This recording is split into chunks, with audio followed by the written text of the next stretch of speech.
Hello everyone, hello aspirants, कैसे हैं आप सब और कैसे चल रही है आप सबकी पढ़ाई। हो सकता है आपको बैकग्राउंड में थोड़ी जो हवा की है वो वॉइस आए, तो फ्रेंड्स इसको इग्नोर करना क्योंकि मैं अपनी जो वॉइस है वो छत पर रिकॉर्ड कर रही हूँ। तो फ्रेंड्स अभी जो है मॉर्निंग का टाइम 7:30 हो रहा है। मेरी सुबह हो गई थी 5:30 बजे। मैंने डेली रूटीन का वर्क किया, थोड़ी बहुत एक्सरसाइज करी और अब मैं अपना रूम सही कर रही हूँ क्योंकि मैं सोच रही हूँ कि अभी बेबी खेल रहा है, जब तक मेरे काम निपट जाए, मतलब एटलीस्ट मॉर्निंग के तो सारे काम निपट जाए। और यहाँ पर मैं बुक देख रही थी। मुझे तो पता था कि मुझे क्या पढ़ना है क्योंकि मैं अपना जो एक दिन पहले ही रात को डिसाइड कर लेती हूँ कि मुझे क्या करना है क्या नहीं करना है, जिससे मेरा टाइम जो है वो वेस्ट ना हो इस पर। और मेरी जो फर्स्ट स्लॉट जो है वो स्टार्ट हो गया था 7:45 पे, क्योंकि मम्मी ने जो है वो बेटे को सुला दिया था, तो इसलिए मुझे इतना ज़्यादा जोर नहीं आया, तो मैं 7:45 पे ही पढ़ने बैठ गई थी। और मैं अभी जो है वो फर्स्ट स्लॉट मेरा जीके का चल रहा है फ्रेंड्स। और जैसे कि आप सबको पता है कि मैं अभी पर्यटन वाला पढ़ रही हूँ। बहुत ही लंबा टॉपिक है क्योंकि इसमें हर ज़िले के बारे में बता रखा है, विशेषताएं कि किस में क्या पर्यटन देखने की जगह है, किस में क्या देखने की जगह है। मुझे ऐसा लगता है कि सेकंड ग्रेड में इतने डीप क्वेश्चन नहीं पूछते हैं, लेकिन जो अब लेवल है कंपटीशन का तो पूछ भी सकते हैं। इसलिए अभी अगर हमारे पास टाइम है तो हमें इसे पढ़ना चाहिए। और मुझे ऐसा लगता है कि मेरे पास जो नाथ पब्लिकेशन की बुक है उसमें सब कुछ ही इम्पॉर्टेंट है, तो अगर कुछ भी छोड़ा तो वो मेरी ही गलती होगी, मेरी मिस्टेक होगी, इसलिए मैं उसको बिल्कुल भी नहीं स्किप कर रही हूँ। नाथ पब्लिकेशन में जो लाइन टू लाइन लिखा हुआ है वो मैं सब पढ़ रही हूँ, जबकि जीजीडी में सर ने इतना नहीं बताया है, मतलब जो मेन चीज़ें हैं वही बताई हैं, तो बस उसी चीज़ को मैं आगे बढ़ा रही हूँ। नाथ पब्लिकेशन और जीजीडी दोनों करती हूँ।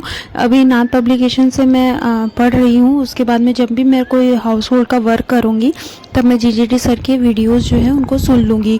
तो ये हमेशा नहीं हो पाता है क्योंकि मान लीजिए कोई भी काम कहता है, कोई भी कुछ करता है तो उससे डिस्टर्बेंस होती है, तो कान में अगर ईयरफोन लगा के भी पढ़ते हैं तो भी वो नहीं हो पाता है। इसलिए मैं कभी कभी जब मेरे को बहुत मैं रिलैक्स वे में काम करती हूँ तो मैं ईयरफोन लगा के रिवाइज़ कर लेती हूँ। जैसे मैं अभी पर्यटन पढ़ रही हूँ, आप देख सकते हैं कि इसको बहुत डिटेल में दे रखा है और बहुत ही अच्छा दे रखा है। नाथ पब्लिकेशन की कोई प्रमोशन नहीं है, लेकिन मुझे वाकई में ये बुक बहुत ही अच्छी लगी है, इसलिए मैं इसको रेफ़र कर रही हूँ। फ्रेंड्स जब भी हम पढ़ना स्टार्ट करते हैं, स्पेशली हम राजस्थान की तैयारी, राजस्थान एग्ज़ाम की तैयारी करने की कोशिश करते हैं, तो फिर फ्रेंड्स उसमें जो है हमें बहुत ज़्यादा कठोर होना पड़ता है। कठोर का मतलब है बहुत ज़्यादा स्ट्रांग होना पड़ता है फ्रेंड्स, क्योंकि हम जब सबसे पहले तैयारी करना शुरू कर देते हैं तो वो किसी न किसी की नज़र में तो आता है कि हम तैयारी कर रहे हैं, क्योंकि जब हम सब चीज़ों को इग्नोर करने लग जाते हैं तो फिर हमें लोगों को पता चल जाता है कि हम तैयारी कर रहे हैं। और जब उनको लोगों को पता चल जाता है कि हम तैयारी कर रहे हैं तो वो सबसे पहले कहते हैं कि ये कोई एज है तैयारी करने की, अब बच्चों को संभालो, घर को संभालो, ये सब चीज़ें एंड ऑल, आपको सब चीज़ें सुननी पड़ती हैं। तो उस टाइम पे आपको अपने आप को पूरा पूरा स्ट्रॉन्ग करना है।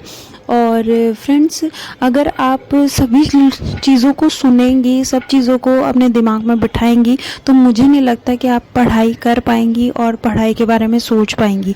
तो लोगों का काम तो कहना है, ये बात फैक्ट है, रियल है, कि अगर आप पढ़ के नौकरी भी लग जाएंगी तो भी वो कुछ ना कुछ बात पे कहेंगे ही। इससे अच्छा है कि आप उनकी अभी सुनने में हैबिट बना लीजिए। और मेरे हिसाब से तो लोग कहते हैं कि एक कान से सुनो दूसरे कान से निकाल दो, लेकिन मेरा कहना ये है कि आप पहले कान से ही मत सुनो, उनको वापस फॉरवर्ड बैकवर्ड कर दो। बोल कर नहीं, अपने काम से जो है उनको बताओ कि आप क्या कर रहे हो क्या नहीं कर रहे हो। इसलिए बहुत ही शांत रहकर तैयारी करें। और देखिए जब भी कोई इंसान तैयारी करता है या पढ़ता है तो हमारा किसी से बहस करने का या जवाब देने का मन ही नहीं करता है, क्योंकि जब हम तैयारी करते हैं तो पूरे इन्वॉल्व हो जाते हैं अपनी पढ़ाई में, और अगर हम बोलेंगे तो हमारा दिमाग तो वहीं ख़राब हो जाएगा, उसमें सब कचरा भर जाएगा, तो हम पढ़ाई कहाँ से करेंगे। इसलिए फ्रेंड्स अगर आप तैयारी कर रही हैं तो शांत रहने की कोशिश करें। घर में बहुत करोड़ों बात होती हैं और वो सभी के घर में होती हैं, तो अपने आप को उसके लिए आप स्ट्रॉन्ग बनाएं, और स्ट्रॉन्ग बनाएंगे तो बेनिफिट आपको ही होगा। और फ्रेंड्स यहाँ पे मैंने जीके का स्लॉट ख़त्म कर लिया था, और जीके में फ्रेंड्स मैंने आज एमसीक्यू भी किए थे।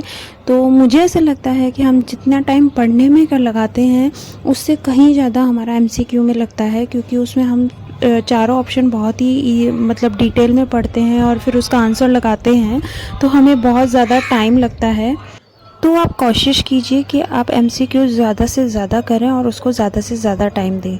तो फ्रेंड्स, आज था ये डे 4। कैसा लगा आपको वीडियो ज़रूर बताइएगा कमेंट बॉक्स में, और आप कैसे पढ़ रहे हैं वो भी शेयर कीजिएगा। Thank you, bye bye, thank you for the watching.